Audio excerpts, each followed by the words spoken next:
Firman Tuhan adalah otoritas tertinggi bagi kita. Bagi kita anak-anak Tuhan, otoritas tertinggi adalah firman Tuhan. Ini berarti firman Tuhan melebihi semua suara yang ada di dunia ini. Semua berita, semua informasi yang memenuhi hidup kita. Kita tetap harus mematuhi firman Tuhan di atas semuanya itu. Bila kita tidak mengerti hal ini, maka kita dapat dengan mudah berkompromi dengan pendapat manusia yang kelihatannya baik, bahkan menguntungkan bagi kita yang mengikutinya. Tetapi sebenarnya pendapat tersebut bertentangan dengan firman Tuhan. Janganlah kita jatuh ke dalam jebakan tersebut. Setiap manusia, sebaik dan sehebat apapun dia, tetaplah seorang manusia yang mempunyai kekurangan dan tidak mungkin sempurna. Pada suatu ketika, setiap manusia masih dapat berbuat salah. Itulah sebabnya kita harus selalu menjadikan firman Tuhan benar-benar sebagai otoritas tertinggi dalam hidup kita, untuk kita percayai, kita ikuti, dan kita patuhi di atas segalanya dan dalam setiap waktu. Firman Tuhan adalah kebenaran sejati. Janganlah kita pernah membimbangkan firman Tuhan. Janganlah kita meragukan firman Tuhan. Katakanlah misalnya di suatu hari kita pergi bertamu ke rumah salah seorang kerabat kita. Saat kita tiba di depan pagar rumahnya yang besar, kita dijumpai oleh satpamnya yang dengan kasar melarang kita untuk masuk ke dalam. Lalu kita menjelaskan bahwa kita adalah kerabat dari sang pemilik rumah. Namun satpam itu masih berkeras melarang kita masuk ke rumah tersebut. Maka kita pun menelepon kerabat kita tersebut dan menjelaskan situasinya. Lalu tak lama kemudian sang pemilik rumah yang adalah kerabat kita keluar dari rumahnya dan melihat kita. Dan ia segera melambaikan tangannya serta mengajak kita masuk ke dalam rumahnya. Maka seharusnya kita dengan tenang mengikuti ajakannya, walaupun ada satpam di dekat kita yang tadinya dengan kasar telah melarang kita masuk ke dalam rumah itu. Karena kita mengerti bahwa otoritas yang dimiliki oleh sang pemilik rumah jelas lebih tinggi dari otoritas yang dimiliki oleh satpam rumah tersebut. Adalah sangat lucu, bahkan sangat menyedihkan bila kita tetap tidak mau masuk ke dalam rumah, padahal si pemilik rumah telah mengundang dan memberikan izin bagi kita untuk masuk. Dan alasan kita tidak mau masuk adalah karena kita takut, bahkan trauma akan larangan atau intimidasi sebelumnya dari satpam tersebut. Betapa tertipu dan betapa ruginya cara hidup seperti itu. Demikian pula lah kiranya, agar kita benar-benar mengerti bahwa firman Tuhanlah yang memegang otoritas tertinggi dalam hidup kita sehari-hari. Apa kata orang lain, apa pendapat dunia ini, bahkan apa yang kita rasakan, bukanlah hal yang memegang otoritas tertinggi dalam hidup kita. Pendapat orang, bahkan perasaan kita bisa berubah-ubah seturut dengan situasi yang sedang terjadi.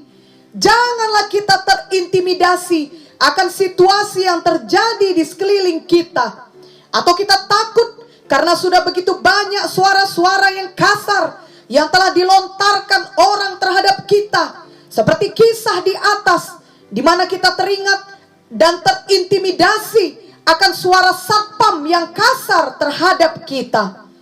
Ingatlah akan suara firman Tuhan yang selalu lembut menghibur kita, menguatkan kita, menenangkan kita, memberikan damai sejahtera bagi kita. Kitalah yang memilih untuk mendengarkan suara Tuhan dan bukan suara satpam yang adalah suara negatif, suara yang menjatuhkan iman, suara intimidasi, termasuk juga suara tipu daya setan yang menggoda kita untuk berkompromi dengan dosa. Tentunya pada pihak lain, jika ada seseorang atau suatu lembaga di mana kita bekerja yang telah ditetapkan Tuhan untuk memiliki otoritas di atas hidup kita, kemudian mengatakan hal-hal yang tidak bertentangan dengan firman Tuhan, maka haruslah kita mematuhinya.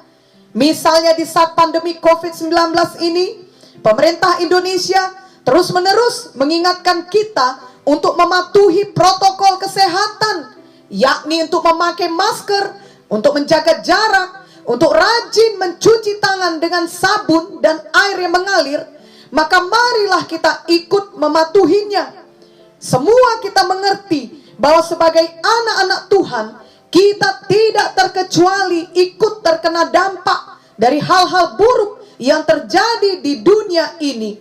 Kita juga mengalami persoalan dalam berbagai aspek kehidupan. Misalnya persoalan dalam keuangan, persoalan dalam keluarga, juga persoalan kesehatan. Mungkin ada saat di mana kita menerima berita dari dokter yang mengatakan ada penyakit yang parah dalam tubuh kita. Maka itu adalah fakta yang tidak dapat dipungkiri. Namun kiranya di saat seperti itu, kita langsung diingatkan bahwa ada firman Tuhan dalam 1 Petrus 2 ayat 24 yang berkata, Tuhan sendiri telah memikul dosa kita dalam tubuhnya di kayu salib, supaya kita yang telah mati terhadap dosa hidup untuk kebenaran. Oleh bilur-bilur Yesus kita telah sembuh. Lalu saat kita mengingat ayat tersebut, hati kita sendiri pun merasakan pimpinan Roh Kudus bahwa Tuhan mau menyembuhkan kita. Masih belum saatnya kita pulang ke sorga. Masih ada tugas panggilan kita yang harus kita selesaikan. Maka seperti kisah orang yang bertamu ke rumah kerabatnya tadi, kita dihadapkan pada pilihan, otoritas manakah yang kita ikuti? Kita bukannya tidak mengakui fakta atau kenyataan, namun kita dapat memilih untuk beriman dan mengharapkan mujizat Tuhan. Jadi kita mengikuti otoritas tertinggi, yakni firman Tuhan yang mengatakan bahwa Tuhan mau dan sanggup menyembuhkan kita. Firman Tuhan mengatakan bahwa Tuhan telah berbilur-bilur untuk kesembuhan kita. Selain itu kita juga dapat mengusahakan yang terbaik secara medis dan ilmu kedokteran dalam menghadapi penyakit tersebut. Usaha kita tersebut juga merupakan tindakan iman kita, yakni kita melakukan yang terbaik yang dapat kita lakukan. Kita tidak berdiam diri saja, sebab kita mengerti bahwa ilmu pengetahuan dan teknologi dalam bidang medis juga berasal dari Tuhan dan diberikan Tuhan untuk menolong kehidupan manusia.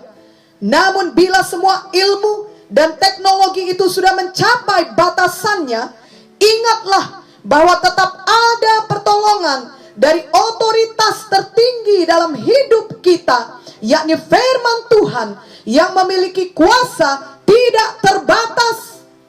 Oleh karena itu kita perlu selalu mengingat firman Tuhan dan benar-benar menjadikannya sebagai otoritas tertinggi dalam hidup kita.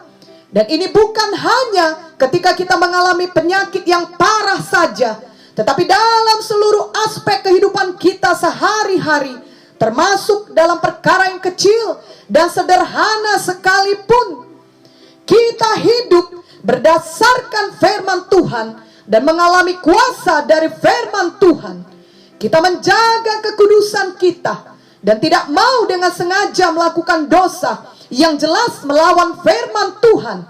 Janganlah kita keluar dari batas-batas yang sudah ditetapkan firman Tuhan. Namun ada setan yang adalah musuh kita, yang tidak mau kita mengalami kuasa firman Tuhan. Setan akan terus-menerus berusaha membuat kita keluar dari firman Tuhan dan kembali hidup di dalam dosa. Setan juga mau kita terintimidasi dengan suara negatif, seperti suara satpam dalam kisah di atas. Setan akan menunjukkan semua fakta, yakni hal-hal buruk yang sedang kita alami. dan berusaha meyakinkan kita bahwa semua hal buruk itu tidak mungkin berubah. Bahkan dapat saja orang-orang di sekeliling kita juga mengatakan hal yang sama, sehingga akhirnya kita tergoda untuk berpikir memang tidak ada lagi jalan keluar untuk semua masalah kita. Semuanya sudah terlambat, sudah tidak mungkin dapat diperbaiki lagi atau dipulihkan lagi. Janganlah pernah menyerah seperti itu. Ingatlah bahwa setan adalah penipu, ia adalah pembohong, bahkan bapa pendusta. Marilah kita melawan tipu daya setan. Mari kita benar-benar menyadari bahwa di dalam kita ada Roh Kudus yang jauh lebih besar dari semua setan atau roh jahat apapun.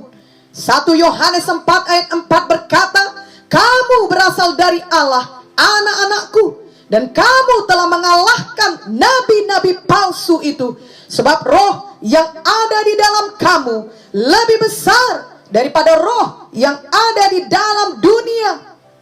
Roh Kudus di dalam kita mengingatkan kita akan firman Tuhan yang selama ini telah ditaburkan di dalam hati kita. Jadi marilah kita memilih untuk mempercayai dan mengikuti otoritas yang tertinggi, yakni firman Tuhan yang selalu diingatkan oleh Roh Kudus kepada kita.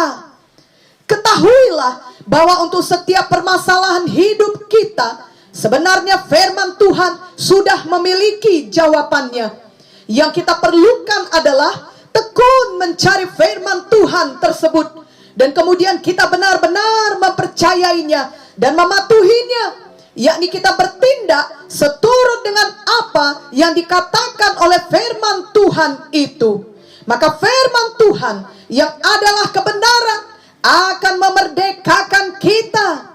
Yohanes 8 ayat 31 sampai 32 menuliskan, maka katanya kepada orang-orang Yahudi yang percaya kepadanya, jikalau kamu tetap dalam firman-Ku, kamu benar-benar adalah murid-Ku, dan kamu akan mengetahui kebenaran, dan kebenaran itu akan memerdekakan kamu. Oh, biarlah firman Tuhan memerdekakan kita. Janganlah kita mengeraskan hati dan menolak atau meremehkan firman Tuhan, tetapi biarlah kita selalu segera mematuhi firman Tuhan, apapun resikonya, walau kelihatannya sangat tidak masuk akal pikiran kita, dan walaupun itu akan menjadikan kita seperti orang yang aneh bagi orang-orang di sekeliling kita, namun tetaplah pilih mematuhi firman Tuhan di atas segalanya. Kita ingat kisah Nuh di dalam Alkitab yang taat kepada firman Tuhan. Ia segera patuh dan tidak menunda-nunda dalam mengerjakan apa yang difirmankan Tuhan kepadanya. Nuh tidak membuat alasan supaya tidak patuh. Marilah kita baca Kejadian 6 ayat 5 sampai 8. Ketika dilihat Tuhan bahwa kejahatan manusia besar di bumi, dan bahwa segala kecenderungan hatinya selalu membuahkan kejahatan semata-mata, maka menyesallah Tuhan bahwa ia telah menjadikan manusia di bumi, dan hal itu memilukan hatinya. Berfirmanlah Tuhan, aku akan menghapuskan manusia yang telah kuciptakan itu dari muka bumi, baik manusia maupun hewan, dan binatang-binatang melata, dan burung-burung di udara, sebab aku menyesal bahwa aku telah menjadikan mereka. Tetapi Nuh mendapat kasih karunia di mata Tuhan. Jadi pada saat zaman Nuh, hidup manusia sangatlah jahat. Ayat tadi mengatakan bahwa kecenderungan hati manusia adalah jahat semata-mata. Dan kita tahu bahwa menjelang kedatangan Tuhan kedua kali, manusia akan seperti pada zaman Nuh.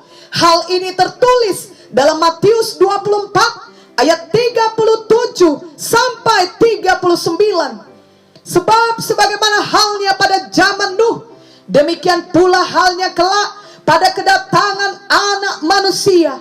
Sebab sebagaimana mereka pada zaman sebelum air bah itu makan dan minum, kawin dan mengawinkan, sampai kepada hari Nuh masuk ke dalam bahtera, dan mereka tidak tahu akan sesuatu sebelum air bah itu datang dan melenyapkan mereka semua. Demikian pula lah halnya kelak pada kedatangan Anak Manusia.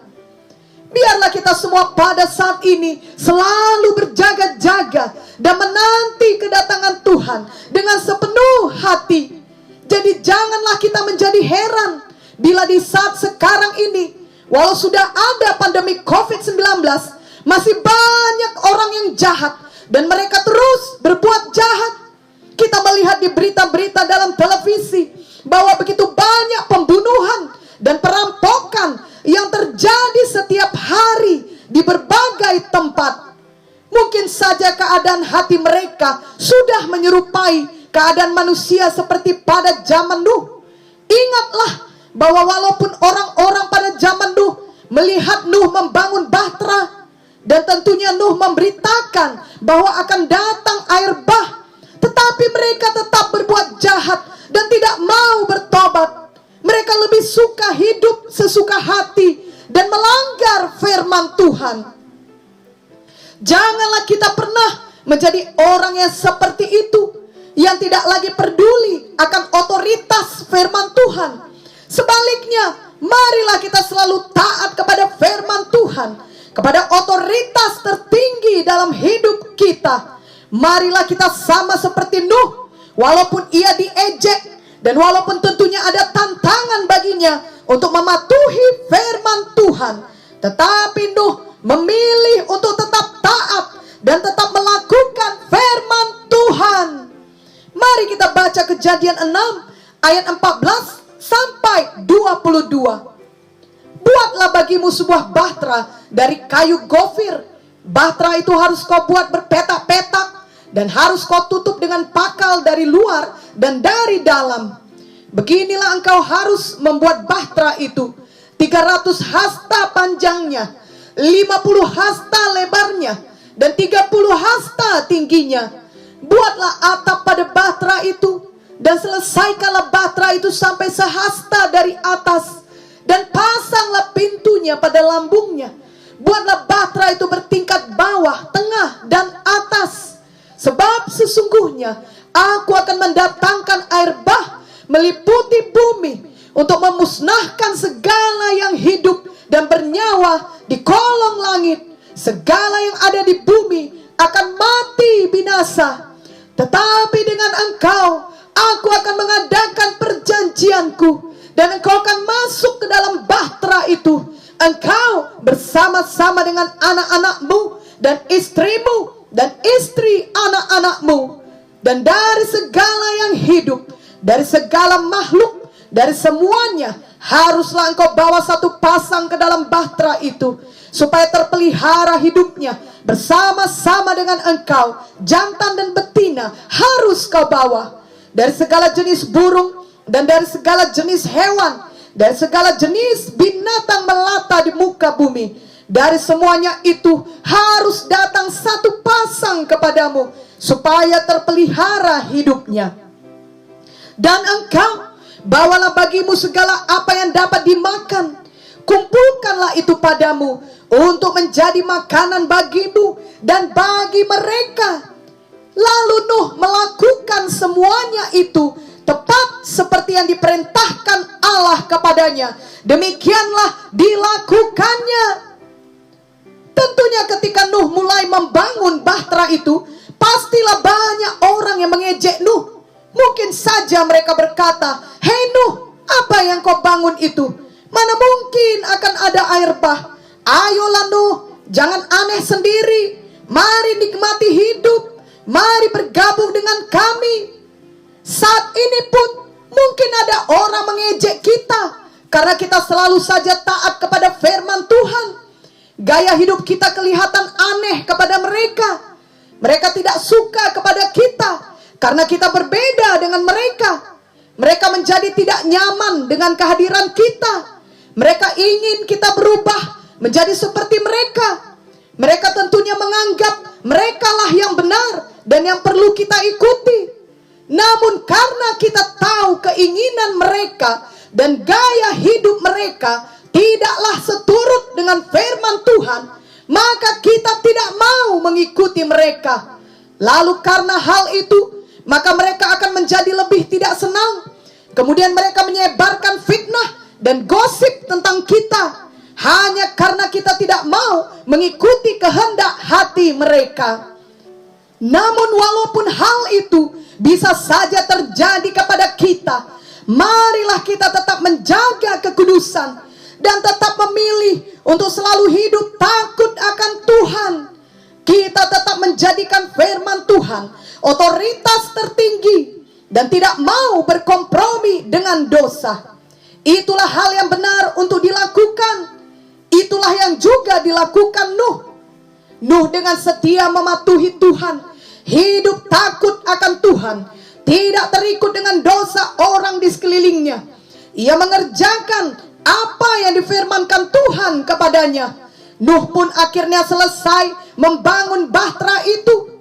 Kejadian 7 ayat 1 dan ayat 10 sampai 14 berkata, lalu berfirmanlah Tuhan kepada Nuh, masuklah ke dalam bahtera itu, engkau dan seisi rumahmu, sebab engkaulah yang kulihat benar di hadapanku di antara orang zaman ini.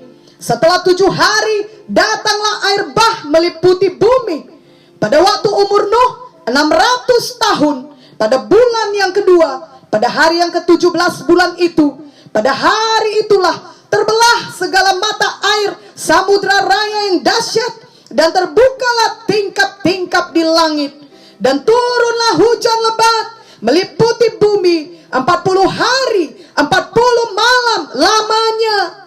Pada hari itu juga masuklah Nuh serta Sem, Ham dan Yafet, anak-anak Nuh dan istri Nuh, dan ketiga istri anak-anaknya bersama-sama dengan dia ke dalam bahtera itu. Mereka itu dan segala jenis binatang liar, dan segala jenis ternak, dan segala jenis binatang melata yang merayap di bumi, dan segala jenis burung, yakni segala yang berbulu bersayap.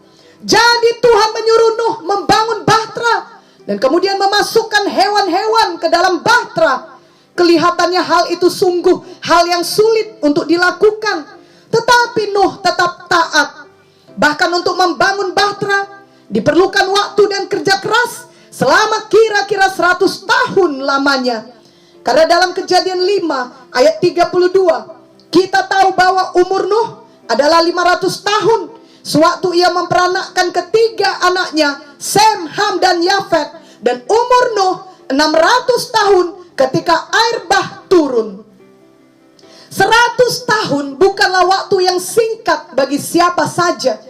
Namun tidak peduli berapa lama pun waktunya, Nuh tetap taat. Betapapun sulitnya untuk membangun bahtera dan mengumpulkan binatang ke dalam bahtera itu, Nuh tetap saja taat. Dan tentunya Tuhan memampukan dan menolong Nuh sehingga dia dapat menyelesaikan tugas yang diberikan Tuhan. Biarlah kisah ini mendorong kita untuk tetap taat kepada firman Tuhan, berapa lama pun waktunya, dan kita tetap taat betapapun sulitnya tugas yang diberikan kepada kita. Jika Tuhan menolong Nuh, maka Tuhan juga akan menolong kita pada zaman sekarang ini. Tuhan Yesus tidak berubah. Ia selalu setia menyertai kita anak-anaknya. Dengan Roh Kudusnya, Ia memampukan kita untuk mematuhi firman Tuhan. Janganlah kita terus mengeluh, dan janganlah pula kita menyerah. Janganlah kita mengikuti orang lain yang membiasakan diri mereka untuk tidak taat dan membuat alasan-alasan untuk membenarkan diri mereka. Ingatlah bahwa jalan ketaatan kepada firman Tuhan adalah jalan terbaik. Bila kita membaca terus kisah Nuh di dalam Alkitab, kita akan mengetahui bahwa hujan turun selama 40 hari dan semua yang di darat mati. Lalu selama 150 hari air masih menutupi bumi, namun Nuh dan keluarganya tetap dipelihara Tuhan. 3 kali Nuh melepas burung merpati. Pertama kali burung merpati itu langsung kembali karena tidak ada tempat berpijak. Kedua kalinya burung itu pulang dengan membawa sehelai daun. berarti air sudah surut atau berkurang. Ketiga kalinya burung itu tidak kembali lagi, berarti muka bumi sudah mulai kering.